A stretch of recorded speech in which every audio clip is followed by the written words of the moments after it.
So I just started. I took off the bumper and the intercooler so far. And I took off the hood just for easier access. But so this is just a decent, cheap kit. You know, it's a CX Racing turbo kit. I still have the factory turbo on. Literally the only thing I've taken off is the intake and the intercooler, the stock intercooler. But so we got 1200cc fuel injectors. GW, I think it's a 300, 400 fuel pump. Yeah, whatever this. Yeah, fuel pump. Got the Haltech, Platinum Pro plug-in ECU, and then the CX Racing manifold and turbo and downpipe and all that stuff. So we're gonna see how far we can get today. I'm starting to mount this up. It doesn't come with any instructions, but I'll figure it out and I'll update you guys on it. But the intercooler is not super high quality, but we'll upgrade things here and there if we need it. But we're gonna mount that up, mock it up, and then see how it looks. Okay, so we got the old turbo off. So this turbo's water cooled, so it has 4 bolts. There's one up here, one on the side one's for the water, and then there's the oil drain, and then the oil feed. And then I don't know why my manifold is missing a bolt, but there should be like 1, 2, 3, 4, 5, 6, 7, 8, 10 nuts. So I took it off with the O2 housing. You can take the O2 housing off. Either way works. It comes off. And don't forget about this bracket at the bottom. There's a bracket. It's really hard to see, but you're gonna have to get it from the bottom.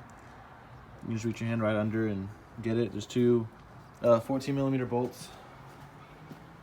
The CX Racing kit, you can probably see on Tyler's video where the turbo doesn't come with the bolts for the exhaust flange or the bolts to actually bolt on the turbo to the manifold, but they upgraded. They do have them, and they upgraded them in the kit. So I guess they probably saw his video, but they do have the bolts now.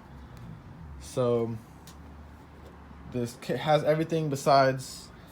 You need to get this different hose, and I got 2 feet. I don't know if I'm gonna have enough, but you need to route it from here to the left side of the turbo. I mean the right side turbo, and then another one from right here to the left side of the turbo. And then there's your oil feed on the top. And down there at the bottom, I'll show you another angle here in a bit, but there's where your oil drain is, that needs to be plugged because it's a different thread pattern. So you need to plug that.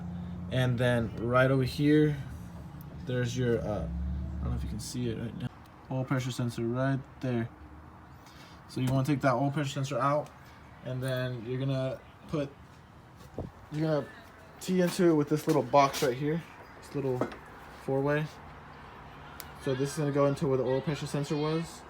You're gonna block this side off. This goes to the oil feed, and you're gonna put your oil pressure sensor in right here on the side. And then that's oil feed to the turbo.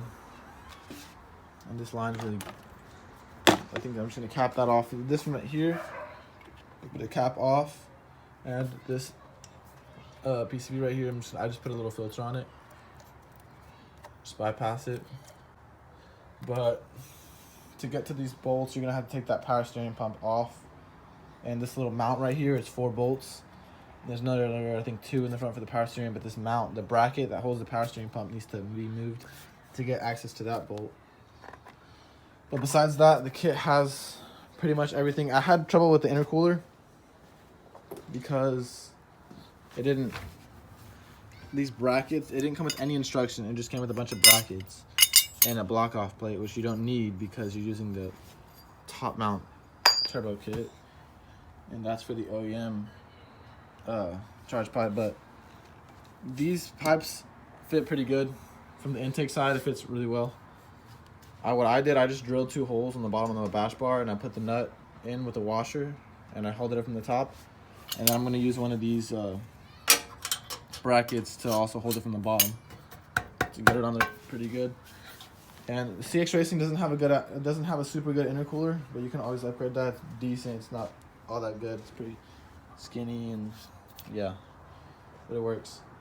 And the hot side Charge pipes fits okay. I still haven't clocked the turbo completely, but once I finish putting in all these hoses, I'll clock it and I'll show you guys how all that goes. Okay, so this is what I was telling y'all about the oil feed. So the pressure sensor was connected right up there where that blocks. You can see the pressure sensor is connected to that four-way I was telling you guys about. And now we have to plug that right there. And that's the oil. That was the stock location for the oil drain. Alex is here with the food. What's up? He brought the McDonald's. Yeah. So you also got to make sure you have someone holding this line up here while you're tightening it. You want to let it spin because this bottom end is not a swivel. I don't know why, but this one's a swivel though. So what I mean by swivel is like the swivels. Or you could use this. That's like plumbing wire for the bathroom. But we're almost done. Only thing we have left after this, both coolant lines are ran. Literally the only thing we have. What the hell? Where'd the clamp go? Hopefully we didn't lose that clamp, but after this, we just have to run the oil drain, and then that's it. We can start the car up, make sure we have no leaks. Why do you take the turbo off and everything? So I can access better access to the hose. Yeah. But yeah, this is Alex, nitrous G35. Yeah, once you get done, I'll update y'all.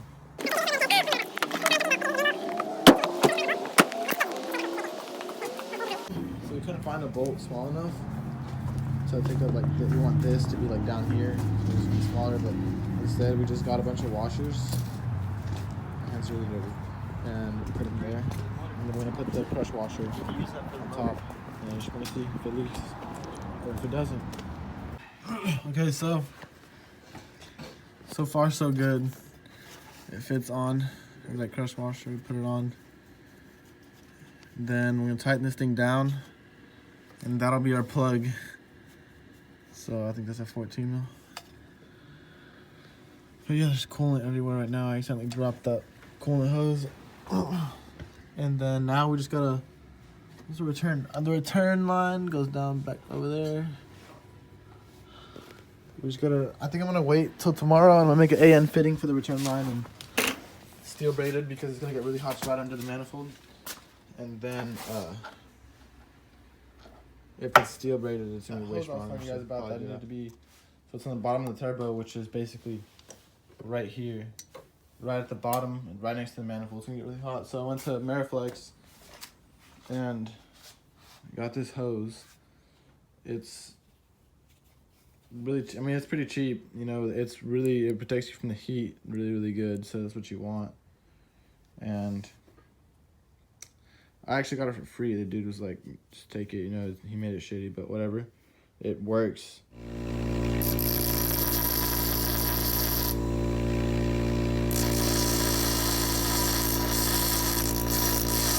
So I had a hard time getting the turbo line because it's a really stiff line in by myself, but I had a friend come over and they helped me hold the turbo while they put it on, and I did a little something to the valve cover. I painted it. I was bored, so meanwhile they came over. I painted the valve cover. It looks pretty good.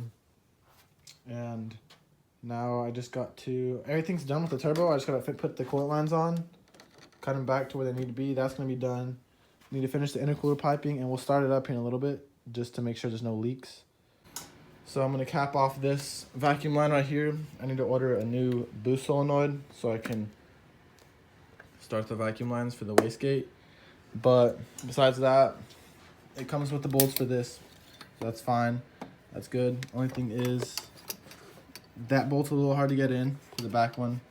And this bolt right here, it touches the manifold if you tighten it too much. So you can't tighten it down all the way. So I'm gonna get some washers and put them in between and then tighten it down so it can hold this up a little bit. And then I can put this back and like that, and then finish hooking up the exhaust. So now I'm taking off the rest of my exhaust. This is my dog, Lázaro. He's dirty as hell. Just went outside and he's dirty, but so I'm gonna test drive the car. Everything's in right now. I just rigged up this ghetto fuel line for the flex fuel sensor, but I haven't routed the ECU in because I'm having a problem with the wiring. But if the ECU is gonna go routed inside, I'll do that later. I'm having a problem with the ECM power, but yeah, the ECM cable's not getting power for some reason, but the relays and fuses, everything's good. So I don't know, it's probably a ground or something. I'll check it out later. But I'm gonna go. I just uploaded the base map from AlphaSpeed for this setup. So he sent me a base map, and we're gonna go just see if we have any boost leaks or see if anything leaks. So we're gonna go drive it for a little bit, and then yeah, we'll see how it goes. I'll tell you, if you're wondering how I'm powered my ECU without the ECM wire getting power, is whenever I hooked up the laptop to put on the tune, the ECU was not going online. So I looked at everything and I couldn't figure it out. So just for time's sake, because my tuner was waiting on me, I just passed the wire from the positive side of the battery straight to the main ECM wire in here, which is this thick red one right there, and I slid it a little bit because I was already annoyed. So I just gave it power, and then I took off the wire on accident, but I noticed the ECU was still on. So for some reason, when I give it power once and then disconnect it when it's an accessory, it stays on. It's getting constant power, 12 volts. So I don't know. It's weird, but that's how I'm starting it to test drive my car.